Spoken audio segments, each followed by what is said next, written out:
my name is Lekon. I'm a machine learning engineer, and I'm aspiring to be a machine learning researcher. Can you hear me? Yeah, great. I contribute to open source. If you use Panda, Scikit-learn, and Yellowbrick, I've contributed to every one of those. I listen to Fuji a lot. Yeah, that's like one of my inspiration while I'm working. And I'm advocate for open machine learning. So that's a site that's trying to make machine learning projects and work open source so that every other person would have access to it without having to spend too much. You can visit the site if you need to know more about them. So the motivation for this project, a little, okay, yeah, 2018, right? Everybody is doing NLP. Everything you do is recorded by the platform you are doing on it, and they're using it for something. Twitter is trying to use NLP to understand people. Gmail is using NLP to give you automated responses to your mail. Evernote is using NLP to help you arrange your notes. Airbnb is using NLP to suggest houses to you. Chat Desk, I don't know if anybody here knows Chat Desk. They're using NLP for secretarial purposes. So the current year we are in, everybody is doing NLP. You know, you're trying to understand what people say and what sense we can make of what it is they are saying. That's basically what the motivation of this project is. The reason why we are specific about it is that every other language that NLP has been done in has been mostly English. So how do we bring it home? How do we try to use languages that are not specifically large in terms of the data available for them? How do we build NLP projects on languages that have very sparse digitization? So that is basically what the motivation for this project is. I wasn't, there's no inspirational story. Earlier this year, I got a job from a company. They wanted to build a virtual assistant that could understand Yoruba. It's like saying, hey Siri, but instead you say it in Yoruba, or hey Google, but you say it in Yoruba. So something like, Bawo ni Google, Karo Google, whatever dialect it is you have in. So I was motivated by the money, and you know, I just felt they're paying me a very large amount of money. So it wasn't because I was really interested in the work. At first, it was just about the money. So I took on the project and I started it. So it was after I started it, then I started listing out the things I wanted to do, that I figured out I don't have a data set. There's nothing for me to use to build Yoruba-speaking agents. If it's English, fine. I can go online and find a lot of data sets. So if you've ever done an NLP project before, right? How many of us have done NLP here? Anything relating to NLP? Great, awesome. So the first thing you do is you choose a corpus. A corpus in NLP terms means your data sets, right? So after choosing your corpus, you choose annotations for your corpus. Annotations means this means this, this means this, this means this. So you are mapping your corpus to a more supported language.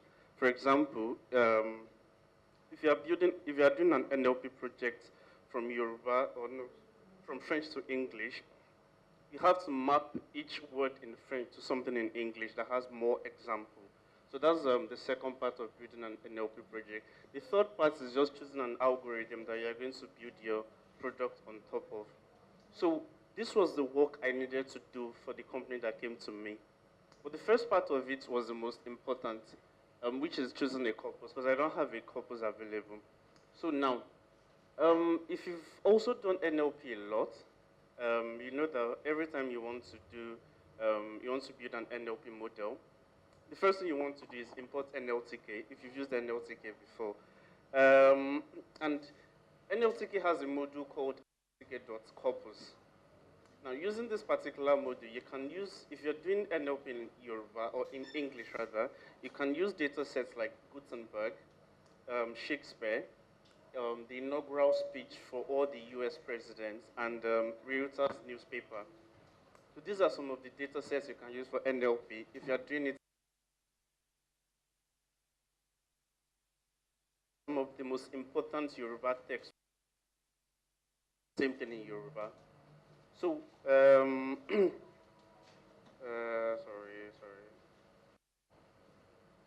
So everything on the left is possible because there's a data set available for it in very large amounts. Everything on the right is not possible. Why? Because there's no digital version of Odrifa or Ijapati Roko or Langbud or the Bible. There's a digital version of the Bible, there's a physical Yoruba Bible, but there's no standard digital version of it. So you can do everything on the left very easily, but you can't do everything on the right. That's one of the motivations or one of the problems that we had while working on the project. So this is the problem statement. The entire talk I'm giving is around this. How do we build an extensive and standard corpus for the Yoruba language, right? So what is a corpus? In just one single line, a corpus is a source of language use example, meaning an example of you using a language. That's basically what a corpus is. In simpler terms, you can call it a data set, but to be much more accurate, you can just say it's a source of language use example. Now, for a digital text to be called a corpus, it has to be electronic, has to be annotated, balanced, and unified. Meaning, whatever it is I'm trying to come up for the Yoruba language has to pass all of these 4 attributes. So if I have a text in Yoruba that is not electronic, I can't call it a corpus. If it's not very well annotated, balanced, or unified, I can't call it a corpus either. So whatever it is we are doing, it has to pass all of these 4 attributes.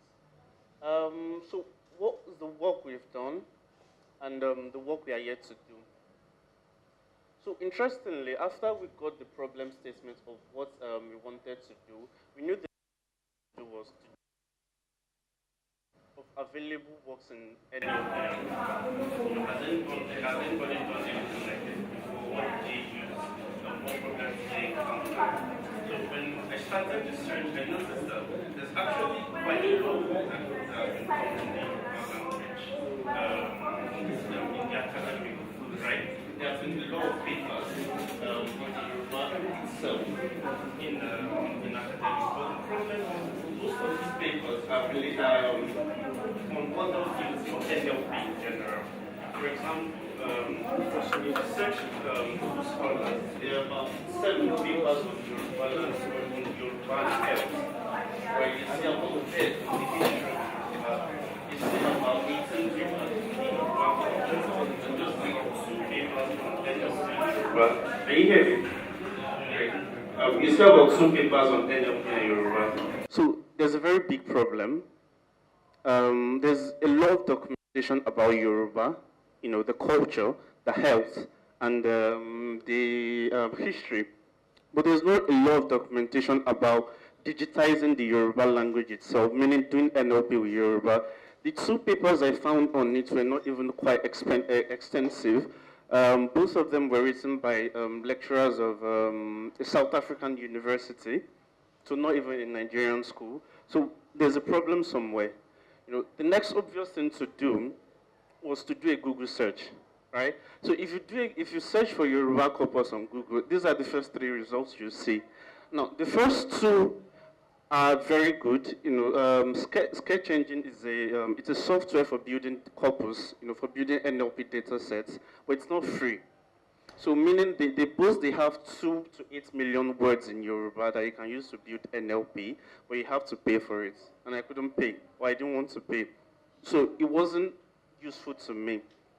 The other site, the third site there, Corp Linguistics, was the most resourceful thing I found on the Yoruba corpus by Google searching. So if you go to the site, you see quite a lot of resources on the topic. So it mentions of Yoruba Wikipedia. I didn't know of that before until I went to the site. I don't know if anybody knows that. Do you know there's a Wikipedia in Yoruba? No? Yeah, there actually is. So it started in 2006, if I'm correct, but they brought down the project because there was nobody to maintain it. but the first page is still up. You see the first page of Wikipedia in complete Yoruba. That's the only page we have now. LDC lexical database. There's a school, LDC, so they have a database of Yoruba usage, lexical and morphological usage of Yoruba. ASP Corpus, Google has their own Corpus crawler that was able to get some Yoruba text. Babatunde Obalalo and Kola Tumbosu. So these are two of the people that have been doing massive work in Yoruba and NLP in the country. They are both linguists, right? Kola Tumbosu had a project. He worked with Google at the point. He was working on their Yoruba translation, Google Translate. But I think he left, so they couldn't finish the project or something. That's why it sucks. Has anybody tried translating to Yoruba here from Google? How good was it? Bad? How bad? 1 to 10, on scale of 1 to 10, how bad was it? So I'm asking because Google boasts that they have the best translation software for Yoruba. But so far it's actually quite bad. If you translate something from English to Yoruba and you do the opposite, you get completely different results. So their translation software is not very good. These are the two people I know that have been actively working in the space of bringing Yoruba and NLP together. Kola had the project with Twitter also some time back to provide translation for Yoruba text on Twitter, but I think it went up for a while, then they brought it down. I'm not sure why. So now if you type Twitter if you type Yoruba on Twitter and you try to translate it, you see Portuguese. Have you noticed that? So there are quite a bunch of projects that have been done. So they get started, but nobody maintains them. So that's one of the problems that we have now. So I got all of this from this particular site here, which is the most resourceful thing I've found on the topic that we are talking about now. So what have we done on the topic? So far, my team and I have been able to put together a data set of the following. The KJV Bible rather, King James Version. So Pentateuch, I think that's the first 5. Am I correct? Yeah, the first 5 chapters, we're able to translate it to Yoruba. So we did it both manually and digitally. There's a digital copy, but it's not very good. Someone scanned the Bible and put it online. So we're able to use OCR and manual translations to build a corpus out of that. So we are yet to verify the manual translation we did, because I did it and my Yoruba is not very good. So we are still yet to verify it. When we do verify it and it matches, then we try to put it online and it will be open source so more people would be able to use it. So we're able to put up a number of proverbs and orikis, from Ife, Ibadan, Ede in the data set and their translations. We have that. Yoruba names is Kola Tumbosu's project. I think everyone here knows the Yoruba names, or you've heard of them before. So they are currently working on Igbo names too. So yeah, Said Oshupa and Pasuma. So we had a collaboration with some of these Fuji musicians and street sellers. So they were able to translate some of their, old music, and we tried to translate them to English so that we use it to build a data set. We got usage was from ASP, and the LDC lexical database, so we got lexicology and morphological usage from there. So these are the data sets we have on Yoruba now. So what are we trying to...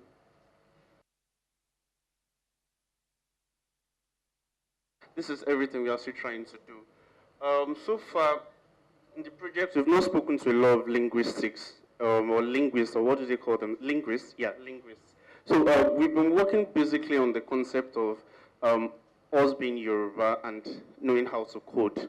So one of the plans,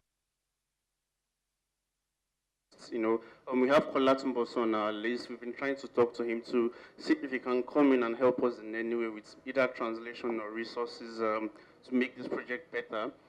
Another thing we are trying to do is currently closed.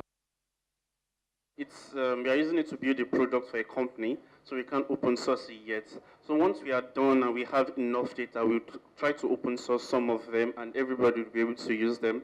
We are trying to look more into existing solutions. So a while back, I came across this project. I didn't know about it before, but I recently just came about of work.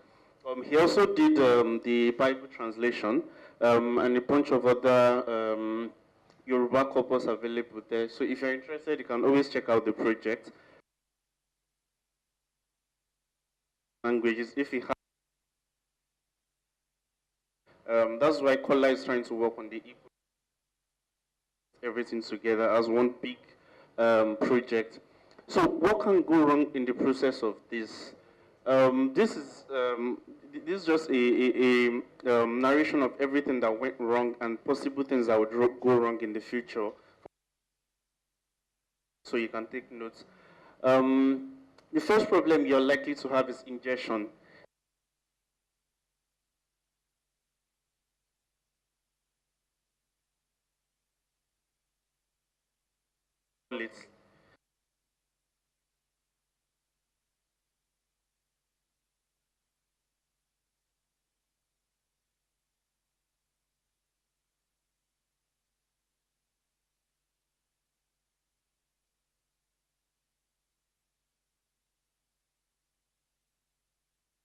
You should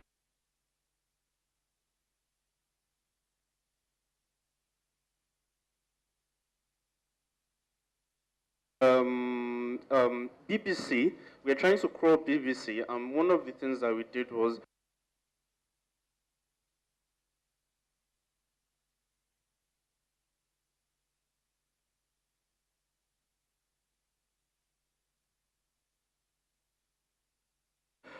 we synchronize feed and old feed we have. We try to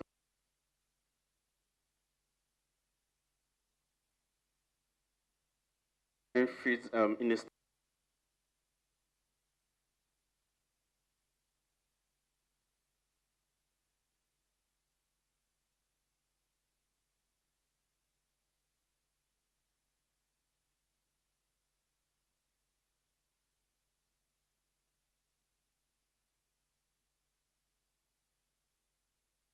more pre-processing on it and a bunch of other things.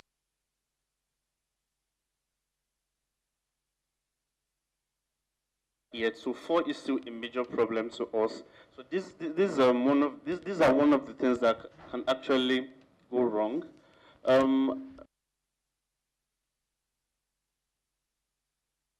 Show the flow of data. This is an example of the flow of data for everything we've done. You know, you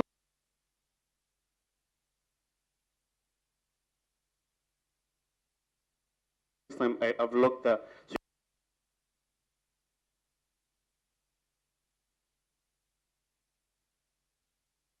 So and you get the entire process.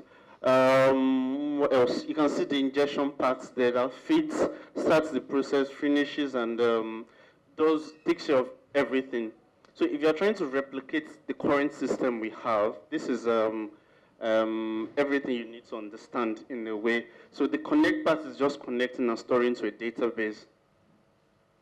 Yeah, so another big decision you have to make is, do you want to crawl in batch or do you want to crawl using streams?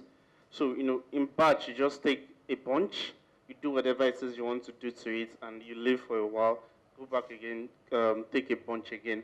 So if you want to crawl in batch, the normal process is you have your raw corpus, you know, you crawl the sites, the HTML sites, you crawl the HTML on the sites, get the parameters, turn the parameters to sentences, convert the sentences to tokens that you can use in your project, and then tokens to tags.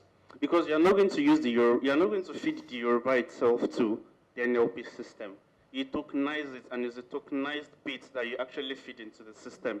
So the corpus part, there is a pre-processed corpus, which is ready for modeling. So at this point, raw HTML or raw whatever it is you have, and then you break it down from the HTML and the tags that you now use for modeling. Yeah, so if you decide to stream, this is the streaming process that you use. So streaming is everything runs forever intermittently, so you don't stop. So at some point, we have streaming processes for sites that we know are quite heavy and they have a lot of information. So batch won't work there, or batch will not be effective there. So you just stream the data for a period of time. So another issue that you can have is storage. So when your corpus starts growing very big, how do you handle storage? You know, what do you do if you start having gigs and terabytes of data? How would you effectively store it? Since it's an since it's eventually going to be an open source project once the company is done with it, what service would you use to store? How would you take care of everything? That's another thing that can go wrong. How would you represent your data in the database you choose? Now, how would you take care of indexing and fetching? You know, configuring your database, connection, error tracking, and exporting the data itself. So these are some of the things that you have to sit down and think about if you're trying to do a project like this. The major lessons that we learned from this is building a corpus is not an easy task, right? It's something very, very, very extensive, and you have to spend quite a lot of time on just reading than coding. You know, so if you're not comfortable with reading things, then you're going to have a very hard time doing something like this. So you actually write very little code and you read a lot because you have to decide if this resource is useful for you or not. We went through over 20 different sites, you know, on just to decide on what provides to pick, which one is correct, which one is wrong, just to get the standard. So it's not a very easy task. Whatever it is you are trying to do in NLP and corpus generation in general, try to optimize for flexibility and easy iteration. So flexibility in the sense that let your workflow be very flexible. Let any new person that comes into the team not have a very hard time getting up and working on it. Try to talk to more people that are in the field. You know, the linguists and the already established NLP engineers, and try to diversify a little, because one of the big problems we have now is that there are quite so many different genres of Yoruba. So which do you say is the standard? You know, we can say the same thing in very different ways. So which would you pick as the standard? So that's where diversification comes in. Some of the major tool sets we used during this project, SICAN. There was a talk on SICAN yesterday. If you were there, you'd have gotten quite a lot from it. But basically just a storage facility for hosting large sets of data. Berlin is for NLP data ingestion. They are all in Python, so if you're interested in any one of them, you can always pick it up. Mink is for graphical representation of your Berlin models. Now, after ingesting your data using Berlin, you can use Mink to draw it as a graph. Yellow Brick is for visualization, and NLTK is just for natural language processing. And I think that's everything. But the last thing I would like to mention is more of a message to everyone. Africa has 30% of the languages in the world, right? Of this 30%, there's a record that only 5% of them are actively digitized, meaning only 5% of them can effectively do NLP, which is a very big problem.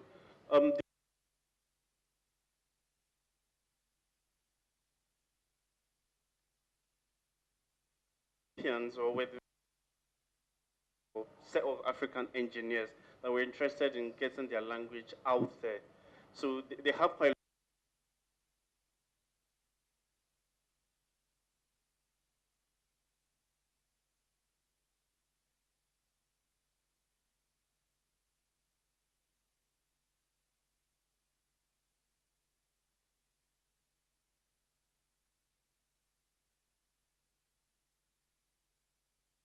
to say, because that's the goal of every single thing it is we are doing. Let's go out there and represent ourselves. So I think this is a call to action, right? This is completely open source. So if you're interested in working with us, you don't have to be technical. You can be any sort of support. You have this data that you need us to look at, you have this advice for us to work, you can always come to me and you can always talk about it. These are my details. I do a lot of open source, so that's my GitHub and that's my email too. Yeah.